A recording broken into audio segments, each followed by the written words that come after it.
Welcome to ET digital media group. నేడు ఆంధ్రప్రదేశ్ రాష్ట్రంలోని శాసనమండలి ప్రభుత్వ విప్ అట్లాగే ఉత్తరాంధ్ర పట్టభద్రుల ఎమ్మెల్సీ అయినటువంటి వేపాడ చిరంజీవిరావు గారితో వాళ్ళ ప్రత్యేక ముఖాముఖి. నమస్కారం చిరంజీవిరావు గారు. నమస్కారం అండి సార్, ప్రధానంగా వైజాగ్ సంబంధించి స్పోర్ట్స్ కోటా డిఎస్సి ఉద్యోగాలకు సంబంధించి చాలా విమర్శలు వచ్చినాయి. వాటిలో ప్రధానంగా జగన్మోహన్ రెడ్డి గారు చేసే విమర్శ స్పోర్ట్స్ కోటాకి సంబంధించి కొన్ని కనిపించినాయి. అంటే స్పోర్ట్స్ కోటాలో స్పోర్ట్స్ అసోసియేషన్ వైజాగ్ సంబంధించిన స్పోర్ట్స్ అసోసియేషన్స్ వాళ్ళు ఇచ్చే పత్రాల విషయంలో కొన్ని గోల్మాల్ జరిగిందని, అర్హులైన వారికి ఉద్యోగాలు రాలేదు, కల్పన జరగలేదని చెప్పి ఆయన చెప్తా ఉన్నారు. మీరు కూడా వాటికి సంబంధించిన వ్యక్తే కాబట్టి అడగడం జరుగుతుంది. డిఎస్సికి సంబంధించి ఏంటి అసలు ఏం జరిగింది, డిఎస్సిలో అక్రమాలు ఏమి జరగలేదని మీరు కూడా నియోజకవర్గాలు తిరిగి కూడా అన్ని సభల్లో కూడా మీరు చెప్తా ఉన్నారు. వాళ్ళు చేసే ప్రచారాన్ని తిప్పుకొడతా ఉన్నారు. అసలు డిఎస్సి ఉద్యోగాల్లో అక్రమాలు జరిగాయా లేవా? ఈ ఆరోపణ 100కి 100% ఆయన తప్పుడు ఆరోపణ చేస్తున్నారు జగన్మోహన్ రెడ్డి గారు. ఎందుకంటే 2 సంవత్సరాల్లో మా ఎన్డీఏ గవర్నమెంట్ అధికారంలోకి వచ్చిన తర్వాత చక్కటి సంక్షేమాన్ని అందిస్తున్నాము, అభివృద్ధి చేసి చూపిస్తున్నాము, అన్నిటికంటే ముఖ్యంగా సుపరిపాలన అందిస్తున్నాము. ఎటువంటి వంక ఎటువంటి లోపం కూడా మా పరిపాలనలో కనిపించలేదు ఈ 2 సంవత్సరాల్లో కూడా. సో వైసీపీ ప్రభుత్వానికి, వైసీపీ పార్టీకి ఏం విమర్శించాలో కూడా తెలియలేని దుస్థితిలో వాళ్ళు ఉన్నారు. ఈ నేపథ్యంలో ఏదో ఒకలాగా బురద చల్లాలి అనేది వాళ్ళ యొక్క ప్రధాన ఉద్దేశం. గతంలో 2019లో జగన్మోహన్ రెడ్డి గారు ప్రతిపక్ష నాయకుడిగా ఉన్నప్పుడు ఆ రోజు మేము అధికారంలోకి వస్తే మెగా డిఎస్సి 23,000 టీచర్ పోస్టులతో భర్తీ చేస్తామని ఆ రోజు చెప్పి 5 సంవత్సరాల అధికారంలో ఉండి టీచర్ పోస్టులు భర్తీ చేయలేదు సరికదా 2024 ఎన్నికలు వెళ్ళడానికి ముందు ఫిబ్రవరి నెలలో నోటిఫికేషన్ ఇచ్చారు. అంటే ఇంకొక నెల రోజుల్లో సాధారణ ఎన్నికలు ఉందనగా కేవలం ఓట్ బ్యాంక్ రాజకీయాల్లో భాగంగా నోటిఫికేషన్ ఇచ్చారు. ఆ నోటిఫికేషన్లో కూడా టెక్నికల్గా ఎర్రర్స్ ఉండడం వల్ల, హారిజాంటల్ రిజర్వేషన్ ఫాలో కాకపోవడం వల్ల, బీఈడీ అభ్యర్థులకి ఎస్జిటికి అవకాశం ఇవ్వడం వల్ల అభ్యర్థులు కోర్టుకు వెళ్ళడంతో కోర్టు స్టే ఇచ్చింది. దీంతో అది కూడా ఆగిపోయింది. సో మేము 2024లో చంద్రబాబు నాయుడు గారు కానీ, లోకేష్ గారు కానీ మేము అధికారంలోకి వస్తే ఒక మెగా డిఎస్సి తీస్తామని చెప్పడం జరిగింది. అందులో భాగంగా మా తొలి సంతకం మెగా డిఎస్సి. ఆ మెగా డిఎస్సిని పక్కాగా నిర్వహించాలనే ఉద్దేశంతో ప్రణాళికాబద్ధంగా 146 రోజుల్లో రికార్డు స్థాయిలో మేము మెగా డిఎస్సిని పూర్తి చేసాం. ఈ డిఎస్సిని పూర్తి చేసేటప్పుడు సుమారు 240 పైగా కేసులు కూడా వేయించారు వైసీపీ పార్టీ వాళ్ళు. అయినప్పటికీ న్యాయబద్ధంగా కేసులన్నింటినీ కూడా ఎదుర్కొంటూ ఏ కేసు కూడా నిలబడలేదు. 100% సక్సెస్ఫుల్గా మేము డిఎస్సిని పూర్తి చేసాం. ఈ నేపథ్యంలో గడిచిన 9 నెలల తరువాత డిఎస్సి పూర్తయిపోయి వాళ్ళు ప్రశాంతంగా ఉద్యోగాలు చేసుకుంటున్నారు. ఈ నేపథ్యంలో 9 నెలల తర్వాత ఒక తప్పుడు ఆరోపణ చేశారు. అందులో ఒక ఆరోపణ ఏంటంటే స్పోర్ట్స్ కోటాకు సంబంధించి, స్పోర్ట్స్ కోటాలో పక్కాగా నియమ నిబంధనలు అనుసరించి స్పోర్ట్స్ కోటాని భర్తీ చేయడం జరిగింది. ఎందుకు అంత పక్కాగా చెప్తున్నాము అంటే, అంతర్జాతీయ స్థాయి, జాతీయ స్థాయి, రాష్ట్ర స్థాయి కేటగిరీల ప్రకారం ఇచ్చిన జీవోలో దేని ప్రయారిటీ ఎలా ఉందో చూసే ఇవ్వడం జరిగింది. గతంలో వైసీపీ వాళ్ళు అయితే చాలా దారుణంగా గ్రామీణ ప్రాంతాల్లో మహిళలాడే క్రీడల్లో గెలిచిన వారికి సచివాలయ ఉద్యోగాలు ఇచ్చారు. పాఠశాలల్లో గెలిచిన వారికి, పాఠశాల పోటీల్లో గెలిచిన వారికి కూడా ఉద్యోగాలు ఇచ్చారు. జిల్లా స్థాయిలో పోటీ చేసిన వారికి కూడా వారు ఉద్యోగాలు ఇచ్చారు. కానీ డిఎస్సిలో ప్రతి పోస్టు కూడా నియమ నిబంధనల ప్రకారం అంతర్జాతీయ స్థాయి, జాతీయ స్థాయి, రాష్ట్ర స్థాయి ప్రయారిటీ ఏదైతే ఉందో దాని ప్రకారమే ఉద్యోగాలు ఇవ్వడం జరిగింది. ఇక మీరు విశాఖపట్నానికి సంబంధించి ఒక మాట అన్నారు. అసలు విశాఖపట్నానికి సంబంధించి జూడో అసోసియేషన్ ప్రెసిడెంట్నే వారు తప్పుగా మాట్లాడారు. రెండవది, సాఫ్ట్ బాల్కి సంబంధించి గతంలో జగన్మోహన్ రెడ్డి గారే ముఖ్యమంత్రిగా ఉన్నప్పుడు వారికి గౌరవించి వారికి సన్మానం చేశారు. వారి దగ్గర పక్కాగా సర్టిఫికెట్లు కూడా ఉన్నాయి. సో దాన్ని బేస్ చేసుకుని ఈ అసోసియేషన్ వారు ఇచ్చిన సర్టిఫికెట్లు బేస్ చేసుకుని ఎప్పుడైనా ఉద్యోగాలు ఇస్తారు తప్ప గవర్నమెంట్ ఎప్పుడు కూడా సర్టిఫికెట్ ఇవ్వదు. ఎప్పుడైనా సరే యూనివర్సిటీ స్థాయిలో కానీ, రాష్ట్ర స్థాయిలో కానీ, జాతీయ స్థాయిలో కానీ ఫెడరేషన్లు, అసోసియేషన్లు వారు ఇచ్చే సర్టిఫికెట్లే బేస్ చేసుకొని ఇస్తారు తప్ప గవర్నమెంట్ ఎప్పుడు కూడా సర్టిఫికెట్ అనేది ఇవ్వదు. ఏమాత్రం కనీస జ్ఞానం కూడా లేకుండా వీరు తప్పుడు ఆరోపణలు చేశారు. 431 పోస్టులు ఉన్నా సరే ఒక 380, 420 మధ్య మాత్రమే పోస్టులు భర్తీ చేశారు. ఎందుకని?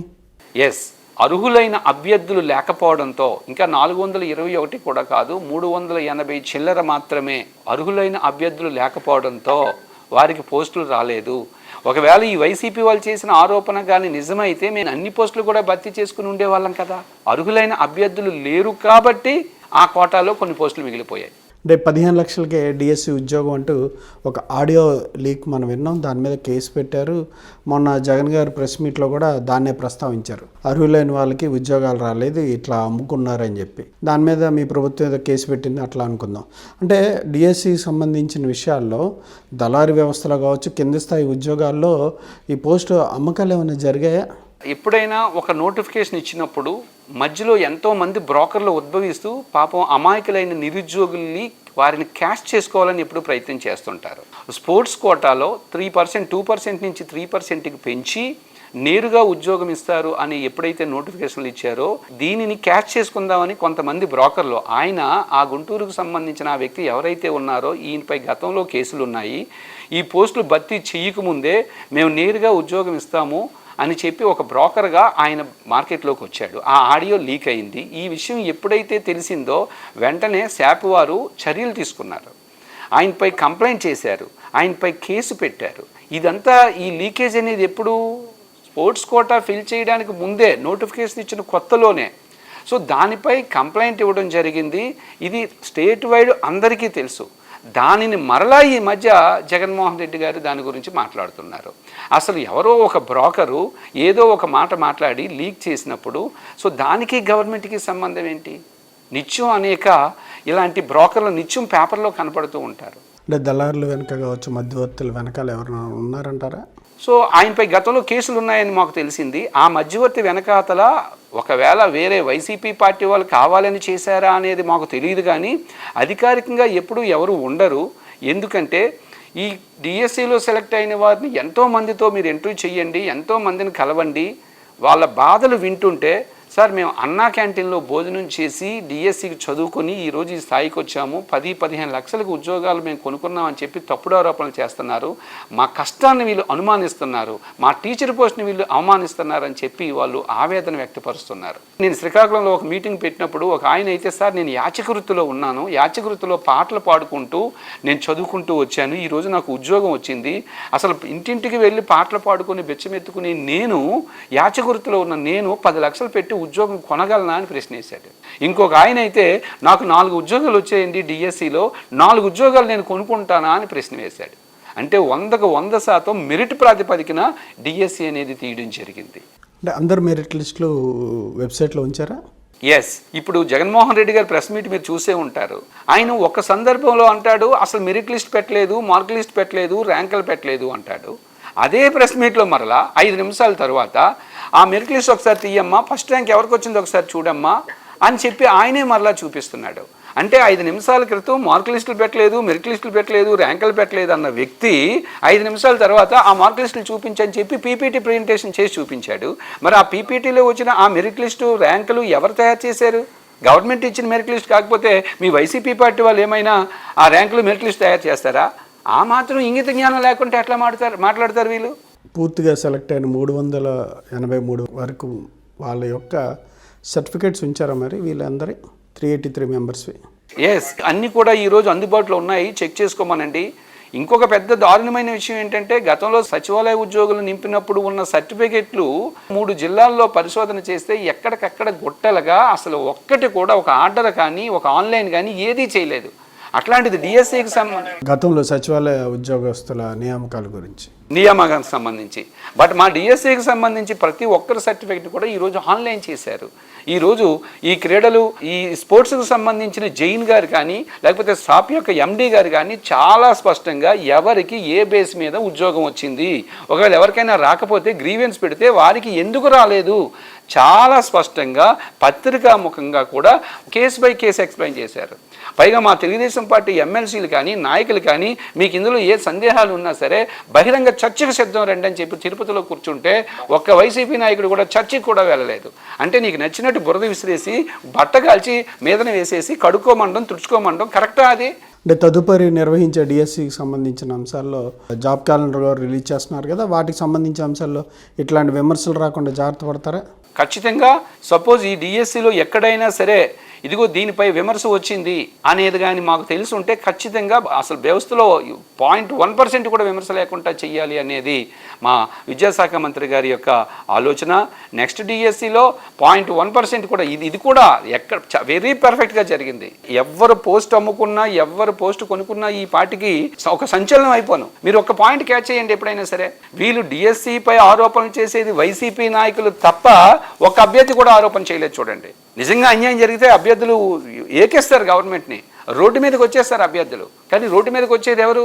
వైసీపీ నాయకులు కండువా వేసుకొని చెప్పి నాయకులు వస్తున్నారు తప్ప ఒక అభ్యర్థి కూడా రాలేదు. ఎందుకంటే ప్రతి అభ్యర్థికి ప్రాసెస్ ఎంత క్లియర్గా జరిగింది, ఎంత ట్రాన్స్పరెంట్గా జరిగింది అనేది ప్రతి అభ్యర్థికి తెలుసు. అంటే డిఎస్సికి సంబంధించి అవుట్ సోర్సింగ్ ఉద్యోగి కూడా ర్యాంక్ వచ్చిందని విన్నాం. దీనికి సంబంధించి అతని డేటాపై మీరే ఉంటారు. యాక్చువల్గా ఎప్పుడైనా సరే ఒక ఎస్సీఆర్టీలో కానీ ఒక విద్యా సంస్థలో కానీ దేంట్లోనైనా మనం పనిచేస్తూ పరీక్ష రాస్తున్నప్పుడు అధికారులకి సమాచారాన్ని అందివ్వాలి. అధికారులకి సమాచారాన్ని అంది ఇవ్వకుండా ఎగ్జామ్ రాయడము ఆయన తప్పు, నవీన్ గారు చేసిన తప్పు. సో ఒకసారి ఆయన తప్పు చేశాడు కాబట్టి వ్యవస్థలో ఇంటర్వ్యూకి వెళ్తే ఎక్కడ తను పట్టుకుంటారో, ఎక్కడ తన సర్టిఫికెట్లకి ఇబ్బంది అవుతుందని భయపడి ఆయనంతటా ఆయనే ఇంటర్వ్యూకి సర్టిఫికెట్ వెరిఫికేషన్కి రావడం మానేశారు. మరి సర్టిఫికెట్ వెరిఫికేషన్కి రాలేనప్పుడు ఉద్యోగం ఎలా వస్తుంది? అది కామన్ సెన్స్ పాయింట్ కదా. కాబట్టి ఆ ఆరోపణ కూడా నిలబడలేదు. పొన్నూరు పట్టణ మరియు పరిసర ప్రాంత ప్రజలకు ఉయ్యూరు కన్స్ట్రక్షన్స్ వారి శుభవార్త. ఉయ్యూరు కన్స్ట్రక్షన్స్ వారు గరుడాద్రి టవర్స్ ద్వారా మీ స్వంత ఇంటి కలను నిజం చేయనున్నారు. మా గరుడాద్రి టవర్స్ నందు 1185, 1195 స్క్వేర్ ఫీట్ 2 BHK ఫ్లాట్స్ అందుబాటులో కలవు. విశాఖ స్టీల్, అల్ట్రాటెక్ సిమెంట్ మరియు బ్రాండెడ్ మెటీరియల్ తో నిర్మాణం. CRDA అప్రూవల్ మరియు రెరా రిజిస్ట్రేషన్ తో నిర్మించబడిన. సంప్రదించండి గరుడాద్రి టవర్స్, పాత కోర్ట్ ఎదురు, Shivayya rice mill road, Ponnuru. అంటే డిఎస్సిలో సంబంధించి కమ్మవారికి ఎక్కువ ఉద్యోగాలు వచ్చాయని చెప్పి జగన్మోహన్ రెడ్డి గారు వాళ్ళ అన్నయ్యలు కూడా విమర్శిస్తూ ఉన్నారు. దీనికి మీ స్పందన ఏంటి? ఈ మధ్య కొత్తగా మళ్ళా కమ్మ వాళ్ళకే మొత్తం స్పోర్ట్స్ కోటాలో ఉద్యోగాలన్నీ ఇచ్చేశారని ఒక పాయింట్ ఎత్తారు. అది ఇంకా దారుణం. అది సుమారు 380, 400 ఉద్యోగాల్లో కమ్మాలకు వచ్చిన ఉద్యోగాలు ఎన్ని? జస్ట్ 9 ఉద్యోగాలు ఒరిజినల్గా మెరిట్లో వచ్చాయి. మరి మిగతా ఉద్యోగాలన్నీ బీసీలకి, ఎస్సీలకి, ఎస్టీలకి, కాపులకి, వీరికే కదా వచ్చాయి. 400 ఉద్యోగాల్లో 9 ఉద్యోగాలు సహజం కదా. ఈ కమ్మాలో పిల్లలు చదువుకోరా? పైగా వాళ్ళకి వచ్చింది ఎంతమంది? 400 మందికి 200 మందికి ఏమైనా కమ్మ విద్యార్థులకు వచ్చాయా? 9 మందికి వచ్చాయి. అంటే ఏదోలాగా బురద చల్లాలి అనే ఉద్దేశం తప్ప ఒక్కటి కూడా ఇందులో వాస్తవం అనేది కనిపించలేదు మనకి. అంటే మీ పరిపాలన 2 ఏళ్ళు పూర్తయిన సందర్భంగా 2 ఏళ్ళ విజయోత్సవ సభలను నిర్వహిస్తూ ఉన్నారు. అంటే మీ ఉత్తరాంధ్రకు సంబంధించి కూటమి పరిపాలన ద్వారా ఎట్లాంటి అభివృద్ధి జరిగింది? మీరు కూడా గతంలో హామీలు ఇచ్చున్నారు. వాటి వరకు ప్రోగ్రెస్ ఏంటి? శాసన మండలిలో ఏ అంశాలని మీరు అడ్రస్ చేశారు? వాటి ప్రోగ్రెస్ ఏంటి? ఈ విషయంలో నేను ఒకటి పార్టీ పరంగా, గవర్నమెంట్ పరంగా చాలా సంతృప్తిగా ఉన్నాను. 2 వ్యక్తిగతంగా కూడా నేను చాలా సంతృప్తిగా ఉన్నాను. ఎందుకంటే శ్రీకాకుళం, విజయనగరం, విశాఖపట్నం తప్ప మిగతా విశాఖ జిల్లా వెనకబడ్డ ప్రాంతాలు. ఉత్తరాంధ్ర అంటే వెనకబడ్డ ప్రాంతాలు, రాయలసీమలాగే ఉత్తరాంధ్ర వెనకబడ్డ ప్రాంతాలుగా పేరున్న ప్రాంతాలు. కానీ ఈ 2 సంవత్సరాల్లో నేను చెప్తున్నానని కాదు, రాష్ట్రంలో ప్రతి విద్యావంతుడు, ప్రతి ఉద్యోగి, ప్రతి మేధావి, ప్రతి తెలివైన వాడు కూడా అబ్జర్వ్ చేస్తున్నాడు. మీరు చూసుకోండి, ఈ 2 సంవత్సరాల్లో ఎన్డీఏ గవర్నమెంట్ సాధించిన విజయం ఏంటి, వెనకబడ్డ ఉత్తరాంధ్ర పేరు వ్యవస్థలో ఎలా పోవడానికి ఇది ఉపయోగపడుతుందో ఒకసారి చూద్దాం. నెంబర్ 1, భోగాపురం అంతర్జాతీయ విమానాశ్రయాన్ని శరవేగంతో పూర్తి చేస్తున్నారు. ఇంచుమించు రేపు నెక్స్ట్ మంత్ అది ఆల్రెడీ ట్రయల్ రన్ కంప్లీట్ అయిపోయింది, రేపు అందుబాటులోకి రావడానికి అవకాశం ఉంది. నెంబర్ 2, ప్రపంచ ఉక్కు దిగ్గజం అరిసెలర్ మెట్టల్ లాంటి ప్రపంచ ఉక్కు దిగ్గజం 135,000 కోట్ల పైచీలకు పెట్టుబడితో వెనకబడ్డ అనకాపల్లి జిల్లాలో ఉక్కు కర్మాగారం శంకుస్థాపన చేయడం జరిగింది. ఇది పూర్తిగా ఈ ఉక్కు కర్మాగారం కానీ పూర్తయితే అక్కడ అనకాపల్లి జిల్లా యొక్క రూపురేఖలు మారడానికి అవకాశం ఉంది. అలాగే రెన్యూ ఎనర్జీకి సంబంధించి శంకుస్థాపన చేయడం జరిగింది. ఇది కూడా అనకాపల్లి జిల్లాలోనే జరిగింది. ఇక విశాఖపట్నం జిల్లాకు వస్తే దశాబ్దాల కళ రైల్వే జోన్ అనేది ఈరోజు హ్యాపీగా జిఎంని పెట్టారు. దానికి సంబంధించిన ఏర్పాట్లన్నీ చకచక జరుగుతున్నాయి. అదొక సంతోషకరమైన అంశం. ఇక విశాఖ నగరం విషయానికి వచ్చేసరికి లోకేష్ గారి కృషి వల్ల ఈ 2 సంవత్సరాల్లో బాబు గారి బ్రాండు లోకేష్ గారి కృషి వల్ల టాటా కన్సల్ట్, TCS కానీ, కాగ్నిజెంట్ కానీ, యాక్సెంచర్ కానీ, సాత్వా కానీ, అన్నిటికంటే ముఖ్యంగా ప్రపంచం మొత్తం పరిశోధన చేసే గూగుల్, అలాంటి గూగుల్ అనే సంస్థ ఈరోజు గూగుల్ డేటా సెంటర్ అనేది విశాఖపట్నానికి వస్తుంది. ఆ విశాఖపట్నానికి వస్తుంటే దానిపై కూడా ఈ వైసీపీ వాళ్ళు కళ్ళు చూస్తూ చూడలేక విషప్రచారం చేయడానికి ప్రయత్నం చేశారు. కాబట్టి ప్రపంచ ప్రఖ్యాతిగాంచిన కంపెనీలు ఈరోజు ఉత్తరాంధ్రకి పర్టికులర్గా విశాఖపట్నం పరిసర ప్రాంతాలకు వస్తున్నాయి. కాబట్టి భవిష్యత్తులో ఉత్తరాంధ్ర ఇక వెనకబడడానికి అవకాశం లేదని నా అభిప్రాయం. అంటే ఉత్తరాంధ్రలో స్థానికంగా ఉండే పట్టభద్రులకి ఈ పరిశ్రమల ఏర్పాటు ద్వారా వారికి ఉద్యోగ కల్పన జరుగుతుందంటారా? రైట్, ఇక్కడ మంచి ప్రశ్న ఇది. జనరల్గా ఎప్పుడైనా ఐటీ కంపెనీలు లాంటి వాటిలో ఎప్పుడు టాలెంట్ బేస్డే ఉంటుంది. లోకల్ వారికే ఉద్యోగం ఇవ్వాలని ఉండదు. టాలెంట్ ఉంటే ఖచ్చితంగా ఉద్యోగం వస్తుంది. అయితే గతానికి ఇప్పటికీ తేడా ఏంటంటే ఉత్తరాంధ్రలో ఐటీ నిపుణులు ఉన్నప్పటికీ వీళ్ళు బెంగళూరు, చెన్నైయో లేదా మద్రాసో లేకపోతే విదేశాలకు వెళ్ళి పనిచేసుకోవాల్సిన పరిస్థితి వచ్చేది. బట్ ఇప్పుడు చూస్తే ఆ కంపెనీలన్నీ విశాఖపట్నానికి వస్తున్నాయి. కాబట్టి ఐటీ నిపుణులు అందరూ ఎక్కడికో పోవాల్సిన అవసరం లేకుండా ఉత్తరాంధ్రలోనే పనిచేయడానికి అవకాశం ఉంటుంది. ఇక ఇనుముకు కర్మాగారం కానీ, రెన్యూ ఎనర్జీ కానీ ఇట్లాంటి ఇండస్ట్రీస్ మ్యానుఫ్యాక్చరింగ్ సెక్టార్కి వచ్చేసరికి ఈ మ్యానుఫ్యాక్చరింగ్ సెక్టార్ అనేది 3 ఉద్యోగాలు ఇస్తుంది. స్కిల్డ్ పర్సన్స్కి ఇస్తుంది, సెమీ స్కిల్డ్ పర్సన్స్కి ఇస్తుంది, అన్స్కిల్డ్ పర్సన్స్కి ఇస్తుంది. ఖచ్చితంగా అన్స్కిల్డ్ పర్సన్స్ని తీసుకునేటప్పుడు లోకల్లో ఉన్న వారిని తీసుకుంటారు. కాబట్టి unskilled persons, semi skilled persons మా ఉత్తరాంధ్ర లోకల్కి ఉద్యోగాలు రావడానికి అవకాశం ఉంటుంది. వ్యక్తిగతంగా వెరీ ఇంపార్టెంట్ పాయింట్ నేను చెప్పాల్సింది ఏంటంటే, నేను అసలు లెక్చరర్ ఉద్యోగం వదిలేసి 10 సంవత్సరాల ఉద్యోగాన్ని విడిచిపెట్టి విఆర్ఎస్ తీసుకుని నేను దీంట్లోకి రావడానికి ప్రధాన కారణం ఏంటంటే, మా విద్యార్థులందరూ కూడా సార్ మీరు కానీ శాసన మండలిలోకి వెళ్తే మా తరపున ఓ జాబ్ క్యాలెండర్ అడగొచ్చని చెప్పి నన్ను ఎంకరేజ్ చేసి పంపించారు. వాళ్ళందరూ గెలిపిస్తే నేను ఈరోజు ఇక్కడికి వచ్చాను. నేను తెలుగుదేశం పార్టీ టికెట్ ఇచ్చిన తర్వాత గెలిచినప్పటి నుంచి బాబు గారిని కానీ, లోకేష్ బాబు గారిని కానీ జాబ్ క్యాలెండర్ ఇవ్వాలని చెప్పి అనేక సార్లు నేను పెద్దల దృష్టికి, మా నాయకుల దృష్టికి తీసుకువెళ్ళడం జరిగింది. ఈ నేపథ్యంలో లోకేష్ గారు ప్రత్యేకంగా చొరవ తీసుకొని జాబ్ క్యాలెండర్ ప్రకటించారు. ఆంధ్రప్రదేశ్ రాష్ట్రం ఏర్పడి 1956 నుంచి 2026కు వచ్చేసరికి సుమారు 70 సంవత్సరాలు, 7 దశాబ్దాల కాలంలో, అండర్లైన్ చేసుకోండి సార్, 7 దశాబ్దాల కాలంలో ఆంధ్రప్రదేశ్ రాష్ట్రంలో ప్రభుత్వ ఉద్యోగాలకు ప్రిపేర్ అయ్యే వ్యక్తులకి ఎప్పుడూ జాబ్ క్యాలెండర్ లేదు. గతంలో వైసీపీ వాళ్ళు ఇస్తామని చెప్పి ఇవ్వడంలో ఫెయిల్ అయ్యారు. ఫస్ట్ టైం ఈరోజు రాష్ట్రంలో జాబ్ క్యాలెండర్ లోకేష్ గారు మొన్న ఉగాదికి ప్రకటించారు. 10,000 ఉద్యోగాలతో. ప్రకటించడమే కాదు, జాబ్ క్యాలెండర్స్లో ప్రకటించిన దాని ప్రకారం మీరు ఇచ్చిన డేట్లకే ఆయా ఉద్యోగాల నోటిఫికేషన్స్ విడుదలవుతాయా? ఎస్. సో అందులో ఫస్ట్ అసిస్టెంట్ ప్రొఫెసర్స్కి 1500 పోస్టులకి నోటిఫికేషన్ ఆల్రెడీ ఇచ్చేయడం జరిగింది. ఈ గ్రూప్ 1 కానీ, గ్రూప్ 2 కానీ, డిఎస్సీలు కానీ ఆగస్టు 15, సెప్టెంబర్ 15, అక్టోబర్ 15 అని చెప్పి 3 డేట్లు ఇవ్వడం జరిగింది. ఇప్పుడు ప్రెసిడెన్షియల్ ఆర్డర్ ప్రకారం జిల్లా బైఫర్కేషన్కి అక్కడ ఉన్న ఉద్యోగాలకి లింక్ ఉంది. కాబట్టి జిల్లాకు సంబంధించిన ఉద్యోగాలు లాస్ట్లో అక్టోబర్ 15 పెట్టడం జరిగింది. ఇప్పుడు ఆ ప్రక్రియ అంతా జరుగుతుందండి. పక్కాగా లోకేష్ గారు చాలా క్లియర్ కట్గా ఉన్నారు. నెక్స్ట్ జాబ్ క్యాలెండర్ ఇచ్చే లోపు ఈ ఉద్యోగాలన్నీ ఎంత వీలైతే అన్నీ, ఒక గ్రూప్ 1 తప్ప మిగతా ఉద్యోగాలన్నీ భర్తీ చేసేయాలనే చిత్తశుద్ధితో పనిచేస్తున్నారు. మళ్ళీ నెక్స్ట్ 2027 ఉగాది కూడా మేము మరలా జాబ్ క్యాలెండర్ ఇవ్వడానికి మా ప్రభుత్వం సిద్ధంగా ఉంది. కాబట్టి ప్రభుత్వం ఓ చారిత్రాత్మకమైన నిర్ణయం తీసుకుంది ఈ విషయంలో.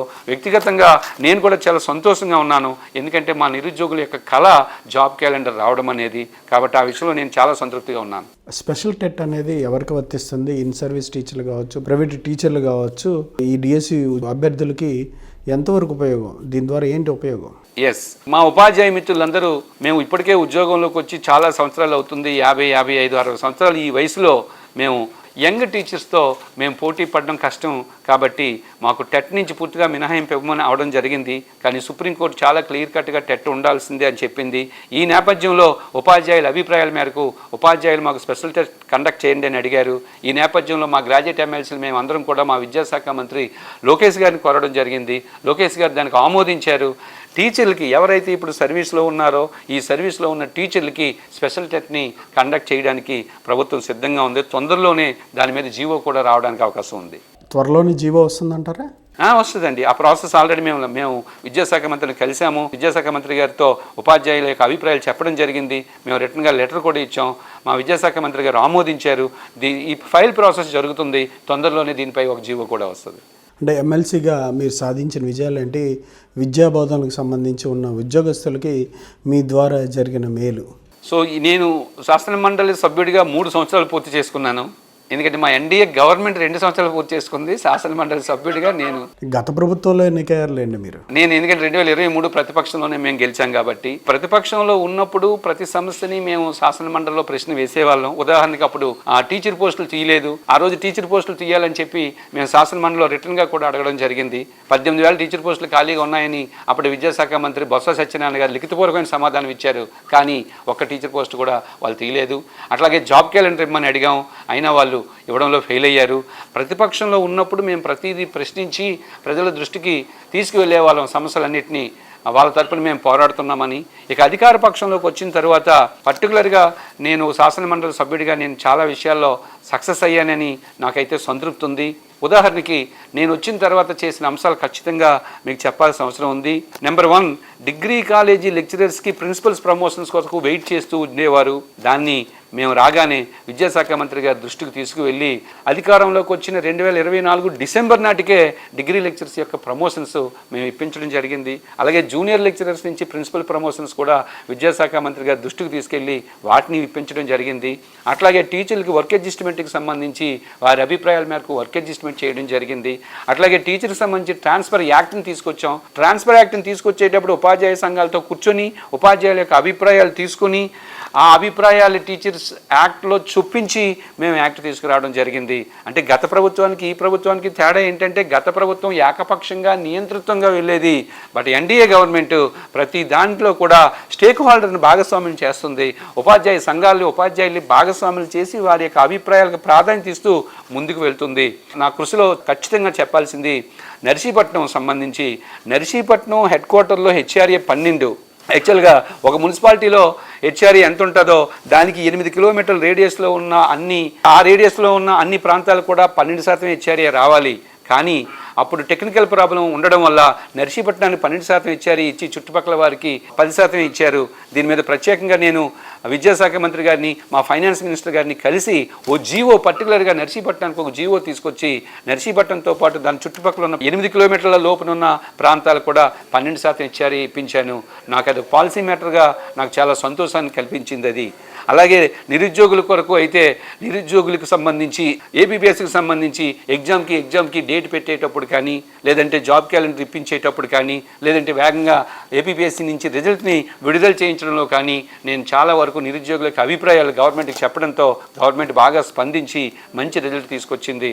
అట్లాగే ఇప్పుడు డిగ్రీ కాలేజీ లెక్చరర్స్ రిజల్ట్ ఇవ్వడంలో కానీ వీటన్నిటిలో కూడా నిరుద్యోగుల తరపున నేను నిరంతరం వారి సమస్యల్ని ప్రభుత్వం దృష్టికి తీసుకురావడంతో, మేము ప్రభుత్వంలో ఉండడంతో వెంటనే స్పందిస్తూ అనుకూలమైన నిర్ణయాలు ఈరోజు వస్తున్నాయి. మొన్నే లేటెస్ట్గా మీకు తెలుసు 2003లో నోటిఫికేషన్ ఇచ్చి 2004లో అపాయింట్మెంట్ పొందిన సుమారు 11,000 మంది టీచర్లు, కానిస్టేబుల్ ఉద్యోగులకి వీరందరికీ కూడా సిపిఎస్ నుంచి కాంట్రిబ్యూటరీ పెన్షన్ స్కీమ్ నుంచి ఓపీఎస్ ఓల్డ్ పెన్షన్ స్కీమ్కి ఇస్తూ మన క్యాబినెట్ చంద్రబాబు నాయుడు గారి ఆధ్వర్యంలో క్యాబినెట్ ఆమోదించింది. దీనివల్ల 11,000 కుటుంబాలలో ఆనందాలు, సంతోషాలు వెదజల్లుతున్నాయి. ఎందుకంటే ఓల్డ్ పెన్షన్ అంటే మీ అందరికీ తెలుసు, జీవితాంతం పింఛన్ వస్తుంది. మనకి పొరపాటున పింఛన్ పొందే వ్యక్తి కానీ చనిపోతే భార్యకి పింఛన్ వస్తుంది, కుటుంబ పింఛన్ వస్తుంది. చాలా అద్భుతమైన చర్య ఇది. అంటే ఆ సంవత్సరంలో ఉన్న కాంట్రాక్ట్ ఉద్యోగులకి, మున్సిపల్ ఉద్యోగులు కూడా ఒకే పెన్షన్ విధానం అమలు చేస్తారా? నో, ఇది 2003లో నోటిఫికేషన్ ఇచ్చి 2004లో ఎవరైతే అపాయింట్మెంట్ పొందారో వారికి సంబంధించింది పర్టికులర్గా. ఎందుకంటే ఓన్లీ 1 year వరకే. ఎందుకంటే సిపిఎస్ సెంట్రల్ గవర్నమెంట్ యొక్క మార్గదర్శకాల ప్రకారము 2004 సెప్టెంబర్ 1వ తేదీ నుంచి సిపిఎస్ వచ్చింది. కానీ ఈ ఉద్యోగస్తులు, నేను చెప్పిన 11,000 ఉద్యోగస్తులు దానికి ముందు నోటిఫికేషన్ వచ్చింది, ఆ సంవత్సరమే రిక్రూట్ అయ్యారు. సో ఇలాంటి వాళ్ళకి కేంద్ర ప్రభుత్వం ఓపీఎస్ ఇచ్చేసింది. సో మన రాష్ట్రంలో అది జరగలేదు. బట్ మన రాష్ట్రంలో గతంలో చంద్రబాబు నాయుడు గారి ప్రభుత్వం ఏం చేసిందంటే ఈ సిపిఎస్ ఉద్యోగులకి గ్రాట్యుటీ ఇవ్వడంలో కానీ, ఫ్యామిలీ పెన్షన్ ఇవ్వడంలో కానీ ఒక స్టెప్ తీసుకుంది. ఇప్పుడు ఈ టర్మ్లో వారి ఆ 11,000 మందికి కూడా ఓపీఎస్ ఇచ్చింది. సో ఇలాంటి ఉద్యోగుల ఫ్రెండ్లీ నిర్ణయాలు తీసుకోవడంలో ఎన్డీఏ గవర్నమెంట్ చాలా ముందుంది. అంటే ప్రభుత్వం ఈ నిర్ణయం అమలు చేయడం ద్వారా ఎంతవరకు పడుతుంది ఆర్థిక భారం రాష్ట్ర ఖజానా మీద? అంటే ఒక్కొక్క ఉద్యోగికి సుమారు 3 కోట్ల వరకు బెనిఫిట్ రావడానికి అవకాశం ఉంటుంది.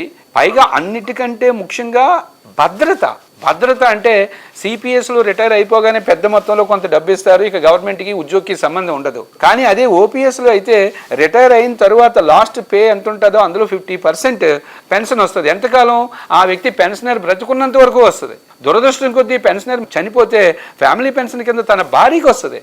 అంటే ఇంచుమించు సెక్యూరిటీ, ఇంచుమించు ఒక 30-40 సంవత్సరాల సెక్యూరిటీ వస్తుంది ఫ్యామిలీ. దాన్ని మనం డబ్బుతో కొలవలేము.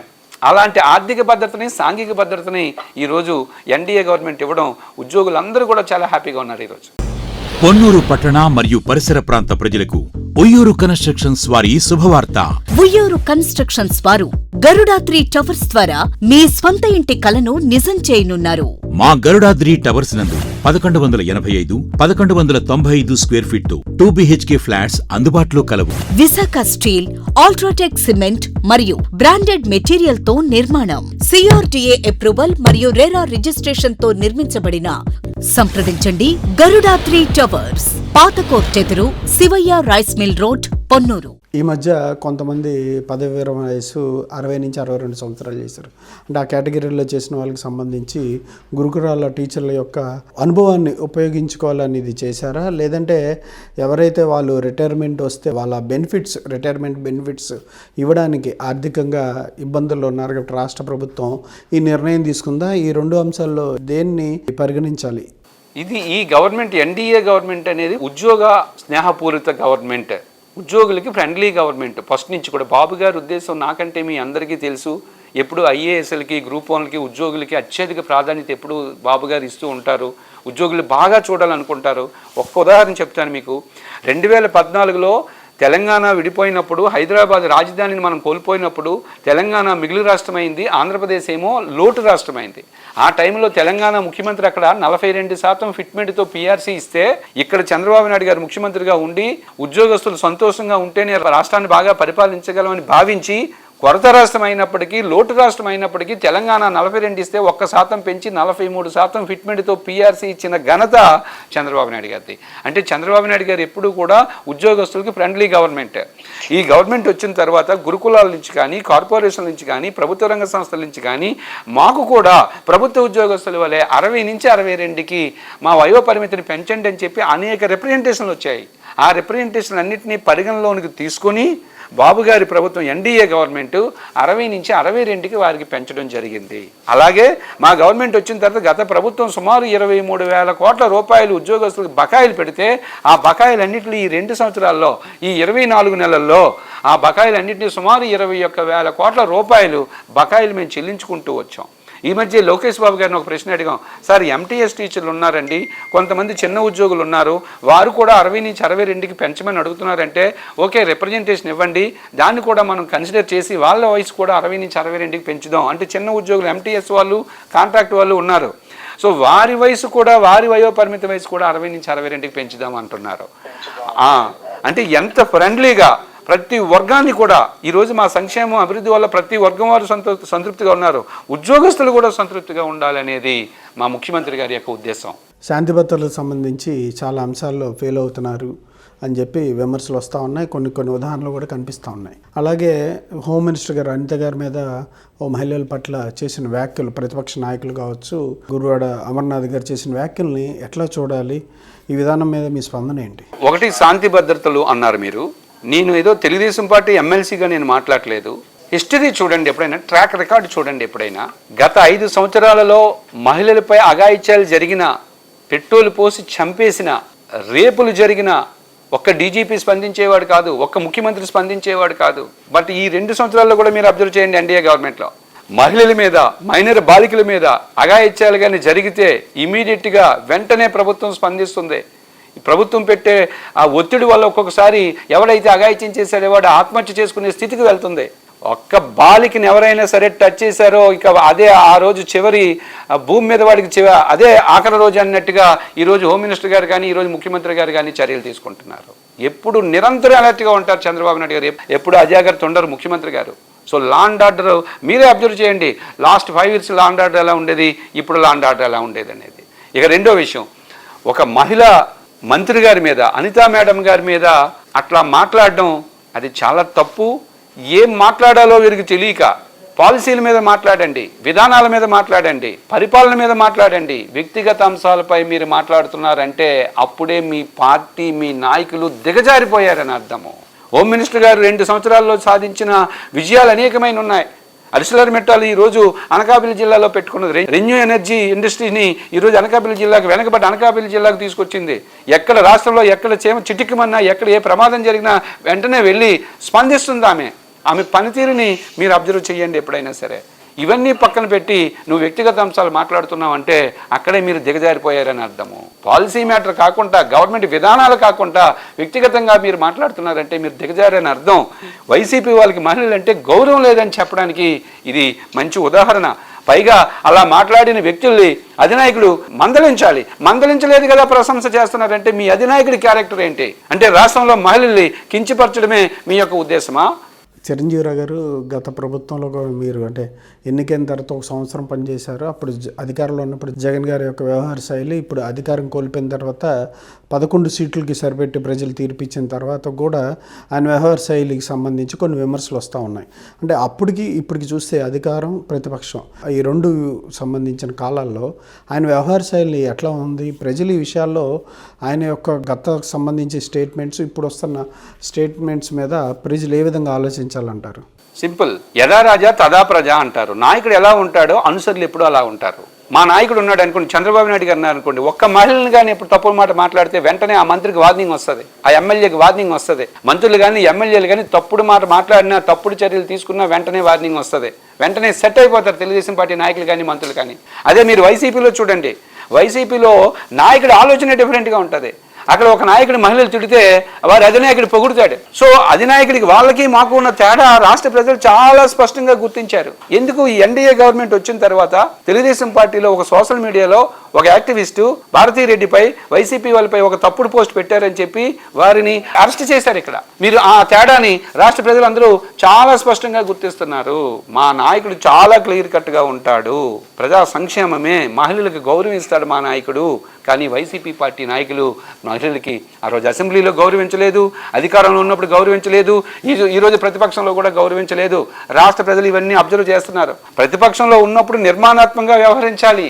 నిర్మాణాత్మకంగా వ్యవహరిస్తే రాబోయే రోజుల్లో మీకు సీట్లు పెరుగుతాయి. మీరు నిర్మాణాత్మకంగా వ్యవహరించుకుంటా ఇంకా దుర్మార్గంగా వ్యవహరిస్తే, ఇంకా రాజకీయాలు చేయాలని చేసుకుంటే ఇప్పటికే మీ సీట్లు 11 క్రికెట్ టీంకి పడిపోయాయి. రేపు రాబోయే రోజుల్లో వాలీబాల్ టీంకి 6కో 2కో 3కో పడిపోవడానికి అవకాశం ఉంది. మీరు చేసే మీ ప్రవర్తన బట్టి రాబోయే రోజుల్లో మీరు రాజకీయాల్లో ఉంటారా, కనుమరుగైపోతారా అనేది ప్రజలు శాసిస్తారు. రాజధానికి సంబంధించి అమరావతి నడిబొడ్లో ఉన్న విజయవాడ నగరంలో సాయికృష్ణ లాకప్ డెత్ కావచ్చు, లేదంటే దానికి సంబంధించి సిట్ తేల్చింది. అంటే వ్యవస్థలకు సంబంధించి పోలీస్ వ్యవస్థ కావచ్చు, వివిధ డిపార్ట్మెంట్స్కి సంబంధించి మీ కూటమి పరిపాలనకు సంబంధించి మంత్రుల యొక్క మాట ఇంకా వాళ్ళు వినట్లేదా? మీ పరిపాలన ఇంకా మీ హ్యాండ్ ఓవర్లోకి ఇంకా రాలేదా? ఏంటి వ్యవస్థలు గాడి తప్పడానికి కారణం ఏంటంటారు కొన్ని చోట్ల? సో వ్యవస్థలు చంద్రబాబు నాయుడు గారు మొదటిసారి ముఖ్యమంత్రి అయితే మీరు అనుకున్నట్టు వ్యవస్థలు ఇంకా ముఖ్యమంత్రి గారు ఆధ్వర్యంలో రాలేదేమో అనే సందేహం రావచ్చు. కానీ ఆయన 4వసారి ముఖ్యమంత్రి, సుదీర్ఘకాలం రాజకీయాల్లో ఉన్న సమర్థవంతమైన నాయకుడు. అయితే ఇంత పెద్ద వ్యవస్థలో 5 కోట్ల జనాభాలో ఇంత పెద్ద రాష్ట్రంలో ఎక్కడో అక్కడక్కడ అధికారులు అతిగా పోయి తప్పులు చెయ్యవచ్చు. అది ప్రభుత్వం దృష్టికి వచ్చింది, వెంటనే ప్రభుత్వం స్పందించింది. ఈరోజు ఆయన్ని అరెస్ట్ చేసింది, రిమాండ్లో పెట్టింది, ఇన్వెస్టిగేషన్ జరుగుతుంది, ప్రభుత్వం స్పందించి చర్యలు తీసుకుంటుంది. అంతేగాని ప్రభుత్వం ఏమీ ఆయన కొమ్ము కాయలేదు కదా. కాబట్టి ఇంత పెద్ద వ్యవస్థలో అక్కడక్కడ అధికారులు తప్పు చేస్తూ ఉండొచ్చు.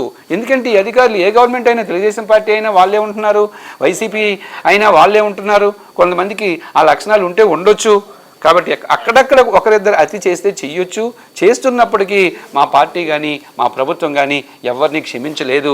తప్పు చేసిన ప్రతి ఒక్కరిని శిక్షిస్తారు. నారా లోకేష్ గారు రెడ్ బుక్ రాజ్యాంగానికి సంబంధించి జగన్మోహన్ రెడ్డి గారు వాళ్ళ అధికారంలోకి వస్తే డిజిటల్ రాజ్యాంగం మేము ఆల్రెడీ అందరూ డిజిటల్ బుక్ అందరూ నోట్ చేసుకుంటున్నాం అన్నారు. అంటే దీని మీద మీరే ఉంటారు? నో, లోకేష్ గారు ఆ రోజు 2023లో పాదయాత్ర చేస్తున్నప్పుడు నిరంకుశిత ప్రభుత్వం ఆ రోజు ఉండి అరాచకం కనపడేది. ఆ రోజు పాదయాత్ర చేయడానికి కూడా స్వేచ్ఛ ఇవ్వలేదు. ఆ రోజు ఆయన నిలబడిన స్టూలు, మాట్లాడే మైక్ కూడా లాగేసుకున్నారు. ఆ రోజు అంటే ఆ రోజు రోడ్డు మీదకి వచ్చి ఎవరైనా ప్రశ్నిస్తే అరెస్ట్ చేసేవారు, కేసులు పెట్టేవారు, వారంటీలు తీసుకొచ్చేవారు. ఆ రోజు ప్రతి ఒక్కరి ప్రజాస్వామ్యం చచ్చిపోయింది ఆ రోజు రాష్ట్రంలో. అలాంటి టైంలో కార్యకర్తలకు ఓ నమ్మకాన్ని, ఓ ధైర్యాన్ని, ఓ భరోసాని ఇవ్వాలనే ఉద్దేశంతో లోకేష్ బాబు గారు పాదయాత్ర చేసి ఎవరైతే చట్టాన్ని అతిక్రమిస్తారో, ఆయన అండర్లైన్ చేసేవారు చూడండి ఎప్పుడైనా సరే, ఎవరైతే చట్టానికి వ్యతిరేకంగా ప్రవర్తిస్తారో వారందరి పేర్లు కూడా ఈ రెడ్ బుక్లో మేము రాస్తాం. మేము అధికారంలోకి వచ్చిన తర్వాత చట్ట వ్యతిరేకంగా ప్రవర్తించిన ప్రతి వ్యక్తి యొక్క సంగతి మేము చూస్తామని చెప్పి ఆ రోజు చెప్పడం జరిగింది. ఈరోజు వచ్చిన తర్వాత 2 సంవత్సరాల్లో మీరు చూశారు, చట్ట వ్యతిరేకంగా ఒక్క చర్యన తీసుకున్నారా? యాక్చువల్గా మా కార్యకర్తలు ఇప్పటికీ అంటారు, వాళ్ళ జైల్లో పెట్టలేదేంటి, వీళ్ళ జైల్లో పెట్టలేదేంటి, మేము రాగానే వాళ్ళు లోపలేసేస్తారనుకున్నాం, మీరు పెట్టలేదేంటి అని చెప్పి ఇప్పటికీ వచ్చి మా కార్యకర్తలు, మా నాయకులు అంటారు. నో, చంద్రబాబు నాయుడు గారు కానీ లోకేష్ బాబు గారు కానీ చట్ట వ్యతిరేకంగా ఏది చెయ్యరు. చట్టం తన పని తాను చేసుకుంటూ వెళ్తూ ఉంది. ఎవరైనా చట్ట వ్యతిరేకంగా గతంలో ప్రవర్తిస్తే డ్యూ ప్రొసీజర్ ప్రకారమే వారిని శిక్షిస్తుంది తప్ప చట్టాన్ని అతిక్రమించి శిక్షించే పని ఎప్పుడు లోకేష్ గారు. ఎందుకంటే ఆయన విద్యావంతుడండి, భారత రాజ్యాంగం పట్ల అవగాహన ఉన్న వ్యక్తి. ఆయన భారత రాజ్యాంగాన్ని ఎలా అతిక్రమించరు. రాజ్యాంగం ప్రకారమే లోకేష్ గారు నడుచుకుంటున్నారు. దాన్ని వీరు తప్పుడుగా వక్రీకరిస్తున్నారు. వైసీపీ వాళ్ళు, గొడ్డల పార్టీ వాళ్ళు తప్పుడుగా వక్రీకరిస్తున్నారు దాన్ని. అంటే వైఎస్ఆర్సీపీదేమో గొడ్డల పార్టీ, మీదేమో గూగుల్ పార్టీ, డెవలప్మెంట్ పార్టీ అని చెప్తా ఉన్నారు. కానీ ఈ 2 ఏళ్ల పరిపాలన, కూటమి పరిపాలన మొత్తం స్కామ్స్ అన్నీ సంబంధించి అవినీతి ఎక్కువగా జరిగిందని చెప్పి వాళ్ళ ఆరోపణలు. చూపించమనండి. ఈ 2 ఏళ్లలో వాళ్ళు 2 అంశాలు ఎత్తుకున్నారు. 2 అంశాలు కూడా ఫెయిల్ అయ్యారు.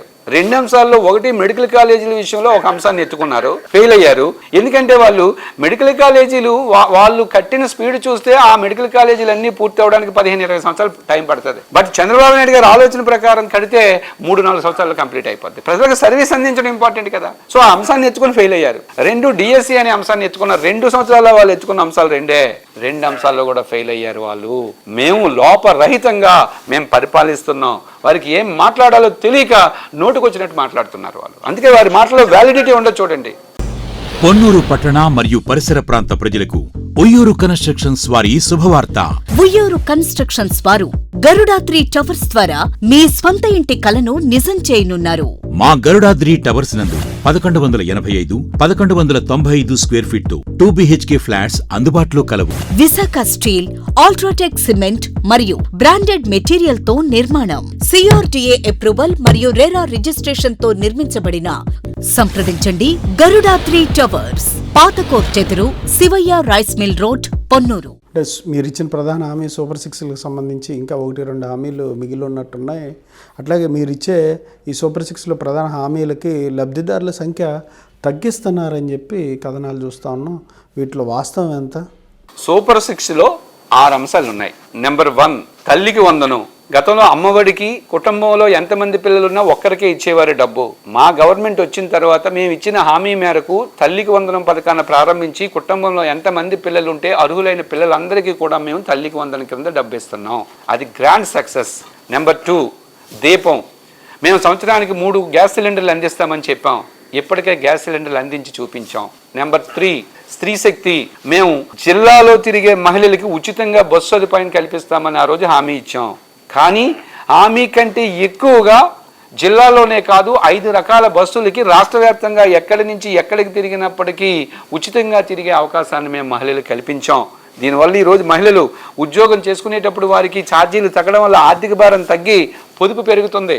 ఉద్యోగస్తులకి మహిళా టీచర్లకు కూడా పొదుపు పెరుగుతుంది. పేద మహిళలు పెరుగుతుంది. అవుట్స్కట్స్లో పనిచేసే వాళ్ళకి పెరుగుతుంది. ఈరోజు బెటర్గా ఉన్నారు వాళ్ళు. కాబట్టి నెంబర్ 3 కూడా మేము సక్సెస్. అలాగే నెంబర్ 4, అన్నదాత సుఖీభవ. అన్నదాత సుఖీభవ గతంలో కేంద్రం 6,000 ఇస్తే 7,500, రాష్ట్రం ఇచ్చి 13,500 ఇచ్చేది. బట్ మా ప్రభుత్వం మేము 7,000కి డబుల్ చేసి 14,000, కేంద్రం 6,000, మేము 14,000 కలిపి 20,000 ఇస్తున్నాం. సో అన్నదాత సుఖీభవ కూడా సక్సెస్. 4 సక్సెస్ చేసాం. ఇక సూపర్ 6లో 2 ఉన్నాయి. ఆ 2, 1 చాలా క్లియర్గా చెప్తున్నాం. వైసీపీ వాళ్ళు తప్పులు ప్రచారం చేస్తున్నారు. వాళ్ళకి క్లారిటీ లేదు మా మేనిఫెస్టో మీద. ప్రజలకు క్లారిటీ ఉంది. రైతు భరోసా ద్వారా అందించాల్సిన సహాయం అంతా అందించారా రైతుకి? 3 దప్పాలకు ఇస్తున్నాం కదండి. కేంద్రం 3 దప్పాలుగా 3 ఏళ్ళు 6,000 ఇస్తుంది. ప్రతి దానికి మేము 5,000 కలిపి 7,000 లాస్ట్ దప్పా వచ్చేసరికి మేము 6,000 అందిస్తున్నాం. 4, ఇక 5వది ఇంపార్టెంట్ పాయింట్. మా సూపర్ 6లో 5వ అంశం ఏంటంటే 5 సంవత్సరాల్లో 20 లక్షల ఉద్యోగాలు కల్పిస్తాము, లేని ఎడల నిరుద్యోగ భృతి ఇస్తాము. మా మేనిఫెస్టో ఒకసారి చదువుకోండి. వీరికి మేనిఫెస్టో మీద క్లారిటీ లేక వైసీపీ వాళ్ళు తప్పుడు ప్రచారం చేస్తున్నారు. మా మేనిఫెస్టోలో మేము పెట్టింది ఏంటంటే 5 సంవత్సరాల్లో 20 లక్షల ఉపాధి అవకాశాలు కల్పిస్తాము, లేని ఎడల నిరుద్యోగ భృతి ఇస్తామని చెప్పాం. ఈ 2 సంవత్సరాల్లో మా ప్రభుత్వం ఎన్డీఏ గవర్నమెంట్ సుమారు 23 లక్షల కోట్ల ఎంఓయూలు కుదుర్చుకున్నది. సో ఇవి గ్రౌండ్ అయ్యి పరిశ్రమలు స్టార్ట్ అయ్యే టైంకి ఈ 23 లక్షల కోట్ల ఎంఓయూలు 20 లక్షల మందికి ఉపాధిని కల్పిస్తుంది. ఇప్పటికే మనకున్న అంచనాల ప్రకారం, పారిశ్రామిక గణాంకాల ప్రకారం, ఎంఎస్ఎంఈ గణాంకాల ప్రకారం సుమారు ఇప్పటికి మనం 7 లక్షల ఎంప్లాయ్మెంట్ అవకాశాలు కల్పించాం. ఇక ప్రభుత్వ రంగంలో అయితే 16,347 టీచర్ పోస్టుల భర్తీకి డిఎస్సి నోటిఫికేషన్ ఇచ్చి పూర్తి చేసాం. 6,000 కొంత కానిస్టేబుల్ ఉద్యోగాలు భర్తీ చేసాం. 10,000 ఉద్యోగాలకి జాబ్ క్యాలెండర్ ఇచ్చాం. అంటే ప్రభుత్వ రంగంలోనూ ప్రైవేట్ రంగాల్లో ఉద్యోగాలు తీస్తున్నాం. మేము అనుకున్నట్టు 20 లక్షలు లేకపోతే నిరుద్యోగ భృతి ఇస్తామని మేము స్పష్టంగా చెప్పాం. అంటే మీరు ఏదైతే ఉద్యోగాల కల్పన సంఖ్య అనేది చెప్పారో ఆ సంఖ్య రీచ్ కాకపోతే నిరుద్యోగ భృతి ఇస్తామనేది ఒక క్లాజ్ అంటారు. Very clear. మా క్లాజ్ అనడం కాదు, ఒకసారి మీరు మా మేనిఫెస్టో చెక్ చేసుకోండి. లేదా అని ఉంది, లేదా ఆబ్లిక్ అని ఉంటుంది, అక్కడ ఎండ్ అని ఉండదు. మా మేనిఫెస్టో కావాలంటే ఒకసారి చెక్ చేసుకోమనండి వైసీపీ వాళ్ళని. రాష్ట్రంలో ఈ మధ్య కుల రాజకీయాలు ఎక్కువగా జరుగుతూ ఉన్నట్టుగా కనిపిస్తూ ఉంది. ఆ రకంగా నేతల యొక్క స్టేట్మెంట్లు చూస్తూ ఉన్నాం. కూటమిలో ప్రధానంగా కాపు నాయకుడైనటువంటి వారి మీద ప్రధానంగా ఎలిగేషన్స్ లేదా దోషులు చేస్తూ ఉన్నారు. రాష్ట్రం ఒక్కసారిగా కుల రాజకీయాలు తీసుకోవడం, అలాగే నిందితులైన వ్యక్తుల మీద కూడా అతను ఆ కులానికి సంబంధించిన వ్యక్తి అతని మీద ఈ విధంగా దాడి చేస్తున్నారు అనే విషయాలు కూడా మనం చూస్తూ ఉన్నాం కదండి. దీని మీద మీరు స్పందన ఏంటి? కుల రాజకీయాల మీద మీ ఒపీనియన్ ఏంటి? చాలా స్పష్టంగా ఒక విషయం రాష్ట్ర ప్రజలందరికీ తెలుసు.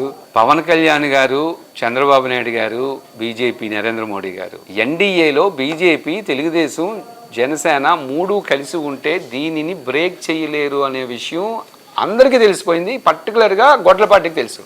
పైగా వీళ్ళు ఏమనుకున్నారంటే ప్రస్తుతం ఏదో సీట్లు సర్దుబాటు అవుతుంది, రేపు పరిపాలన వచ్చినప్పుడు వీళ్ళు కొట్టుకుంటారు, నెక్స్ట్ సారి మనకు అధికారం వస్తుందని ఫీల్ అయ్యారు. కానీ 5 కోట్ల ఆంధ్రులు ఎన్డీఏ గవర్నమెంట్ని విశ్వసించారు. పైగా పవన్ కళ్యాణ్ గారు ఎంత స్పష్టంగా ఉన్నారంటే, ఇలాంటి అనుభవజ్ఞుడైన సమర్థుడైన చంద్రబాబు నాయుడు గారు ముఖ్యమంత్రిగా ఉంటూ ఆయన ఆధ్వర్యంలో మేము 15 సంవత్సరాలు పనిచేయడానికి నేను ఇష్టపడతాను, నేను గర్వపడతానని చెప్పి స్వయంగా జనసేన అధినేత పవన్ కళ్యాణ్ గారు చెప్పారు. దీంతో వారికి ఏం చేయాలో అర్థం కావటం లేదు. చాలా వెరీ స్ట్రాంగ్గా ఉన్నారు. లోకేష్ బాబు గారు చూస్తే పవన్ కళ్యాణ్ గారిని గౌరవిస్తారు. చంద్రబాబు నాయుడు గారు, పవన్ కళ్యాణ్ గారు ఒకరికొకరు గౌరవించుకుంటూ ఒకరికొకరు చక్కగా పనులు చేసుకుంటూ ముందుకు వెళ్తున్నారు. ఇంకో పక్క నరేంద్ర మోడీ గారితో కోఆర్డినేట్ చేసుకుంటున్నారు. ఇది ఇలాగే వెళ్తే రాబోయే 15-20 సంవత్సరాలు మళ్ళా ఎన్డీఏ ఉంటుందనే భయం వారి వెన్నులో పుడుతుంది. ఎలాగైనా దీన్ని బ్రేక్ చేయాలి. బ్రేక్ చేయాలంటే కాపు కమ్యూనిటీ కార్డుని వాడాలి. ఆ కాపు కమ్యూనిటీ కార్డును వాడి కాపుల్ని చీల్చాలనేది ఈ వైసీపీ యొక్క ప్రధాన ఉద్దేశం తప్ప మరి ఇది కాదు.